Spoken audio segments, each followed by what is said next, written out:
Hello everyone and welcome to another Robcast Revenge of the Nerd podcast movie edition. It's the movie review edition, yes. It has been a while since the last video, since the last movie review edition anyway. But last night I watched Doctor Strange and the Multiverse of Madness, and yeah. WTF, man! I had very low expectations for this movie, and I think that's why it was saved in my head, because I really enjoyed it. Is that okay? Is that okay to do? I know everybody's shitting on Marvel stuff lately. You know what? To be honest, me included, I haven't really been impressed with Marvel stuff lately. Like Spider-Man No Way Home was okay. It was good. I enjoyed it. Moon Knight, great performances, but the series didn't do much for me at all. Like I really wanted to enjoy it, and I really want to enjoy everything. To be honest, I like enjoying stuff. I don't like not enjoying things. But Marvel was really on the way to losing me there, and you know, this movie really saved Marvel, like in terms of me being a fan. You know, I'm a fan of things I like. I'm not a fan of things I don't like. If it speaks to me, if it's entertaining, if I enjoy it for what it is, you got me. I will consume your product, man. If it doesn't, I won't. It's just that simple. Like, I don't know how else to. I really don't know how else to articulate that. Excuse me. Doctor Strange, Multiverse of Madness, man. I really enjoyed it right from the get-go. I thought it was really exciting. I loved the fact that Sam Raimi had his fingers all over it, and like you could really tell. And you know what? I was talking to my nephews, who are, excuse me. One is like 16, the other is 19.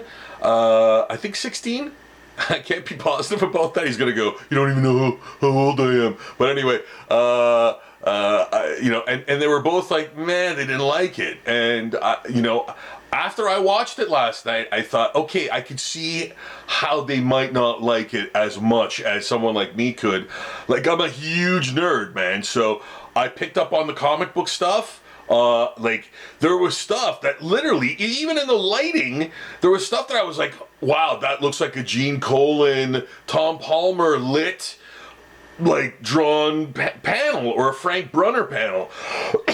Excuse me, guys. Sorry about that. So there was a lot of things that I picked up on that I really loved, that I think Sam Raimi put in specifically for you know, hardcore fans. I love the stuff that he did with. There's so many nods to his thing. The whole zombie thing, the whole Doctor Strange zombie thing, was a total Deadite thing, man. Like that. I mean, that was brilliant. I thought that was awesome. That cloak of the dead. Holy shit, man, that blew my goddamn mind away. That was awesome. And how anyone could not like that, I don't know. Like, maybe you don't like that kind of stuff. What else, man? Lots of eyeball stuff. So, like, you know that's Raimi doing his shtick with the, like, you know, with that giant, I think it was Sugoth. The giant one-eyed creature, you know, he's gonna lose that eye, man. So yeah, that was great. Like I said, the zombie Strange. You don't create a zombie in the first act and not use him in the third act. That was great. What else, man? Yeah, a lot. Like the music, the score was fantastic, and the music cues. Guys, there's so many like little subtle things that Raimi did. And by the way, sorry, I don't have the movie because it just came out. I don't have it yet, so I don't have anything to show you visually. But yeah, the stuff that Raimi did, the little things, really spoke to me. And like, I wouldn't go as far as to say it was fan service. Maybe, I don't know. I don't. Fan service is a new term to me, and I don't know really what entirely represents. But to me, you know, there was stuff that he put in that real fans, I think, would love. Maybe that's what that is. So maybe that's the entirety of what that is. I think it's a good thing. I think it's a great thing, man. Keep doing it. That's what fans want to see. We're fans, right? The only thing that I didn't really cotton to was the America Chavez character.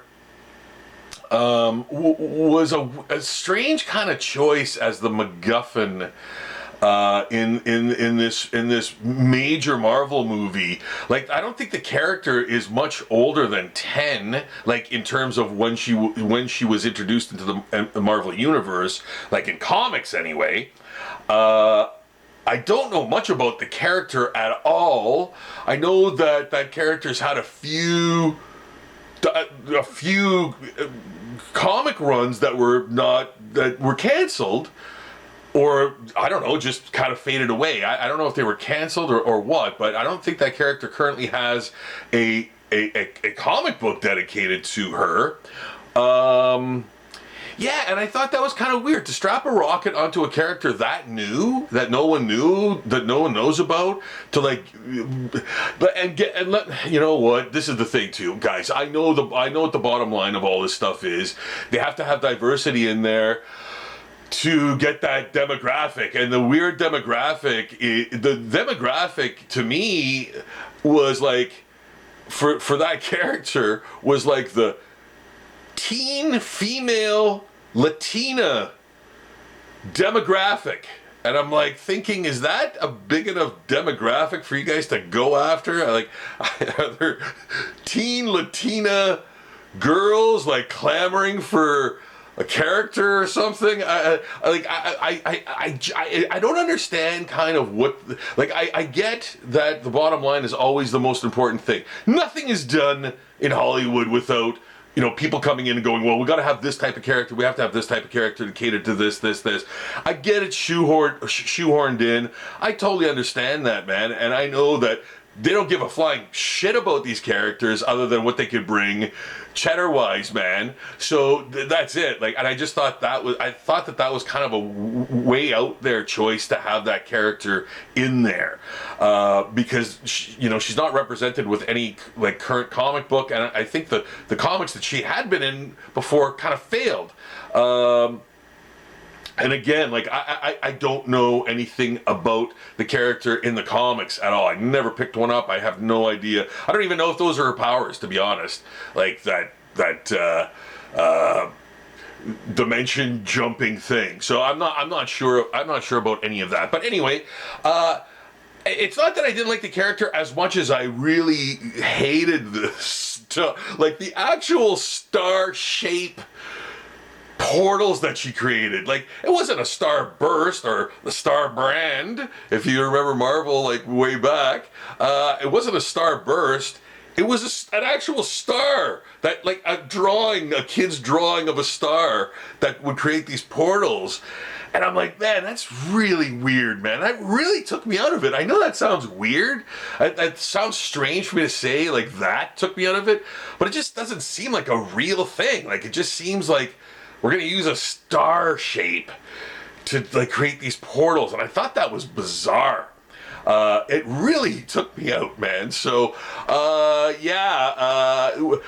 think the inclusion of the characters, like the attempt to be diverse now has kind of gone off the rails a little bit with Marvel, and I think it's Marvel Disney. I think they just want to cater to like many groups that probably don't even really care about the content or that specific type of entertainment.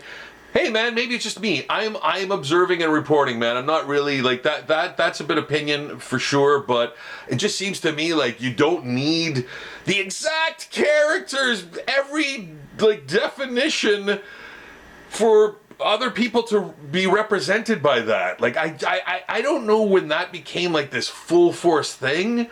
I just find that very strange and like almost unnecessary, man.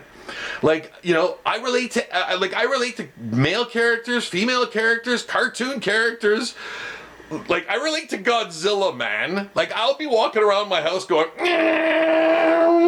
and like, you know, shooting radioactive breath at stuff. Like, that character doesn't look like me.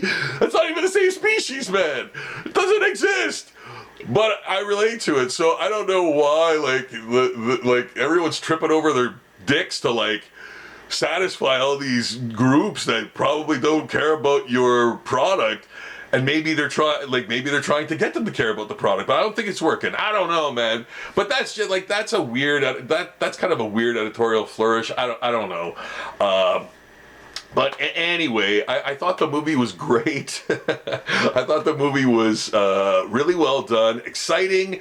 It was a long movie too, but it didn't feel like that. Like I think it was I almost liked it better than the first one, man. I know that sounds crazy, but you gotta like stuff sometimes. I mean, I try to like it as much things as I can, man. And I thought this was really good. I think Sam Raimi really and thankfully, the studio let him put his fingerprints on this.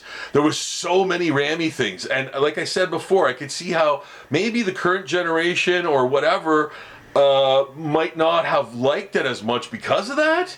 But I did. I loved it because of those things. I love the references, man. I love the things like the lighting and the music cues and the score and things like that. There was obvious stuff in there, and there's always going to be in big blockbuster, like giant sprawling Hollywood like action movies like this, that I'm gonna hate, like the whole, you know, oh, the character starts to become good, and you know, you gotta have that touching moment while everything's blowing up around them, and reality's coming to a crashing halt, and all this stuff, and you know, you gotta have the violins and the strings and all that stuff in there for that character to like have their moment or whatnot, and then the back and forth through time where, you know, something crazy's happening and it means life and death, and then they cut to something else where it's like, oh, well, there's a journey and blah, blah, blah, and then you cut back and they're at the same place in that life or death situation, and like no time has passed. I hate shit like that, but I get it, man. It's in every fucking movie that they're gonna do. So yeah, I guess you have to let that go. There's nothing you can do about it. No, they're never gonna change that. It's a trope that they beat mercilessly to death in every single movie, no matter how good or bad it is. You always see shit like that happen. So on the whole, guys, I would say absolutely watch this movie. It's a brand new to Disney Plus movie, and thankfully I have Disney Plus. So I didn't see it at the theater, man. I was too busy. So I hope you enjoyed this video, guys. You know, all the stuff I say is, you know, just my opinion, and you know what? I'm not a Hollywood guy. I love movies and stuff like that, but I just say things that, you know, the things I feel. There's nothing controlling me, man. I'm not beholden to any entity or anything. It's just stuff that I observe and have opinions on, and that's it. They're relatively meaningless, just like everyone's opinion. But if you like the video, please give me a thumbs up. If you didn't like the video, well, thanks for watching for so long. I dig that. And guys, if you love the video, please not only give me the thumbs up, but subscribe to the channel and help me make more videos, man. The next video I'm going to be doing, in my opinion, I think what I will be doing next will be showing you the entire Lego castle, and I'm going to give you the name of it right now, and it's a sneak peek at the name. It's going to be called Hogs Deep. That's the name of my castle, and I hope you guys are around for that, because that's coming up really soon. I'm determined to get it done this weekend. I'm determined to get it done. So I hope you guys check that out. But for now, I'm going to bid you adieu. Thank you for watching. Thumbs up, subscribe, and I'll see you guys next time. Okay, love and best wishes. Bye for now.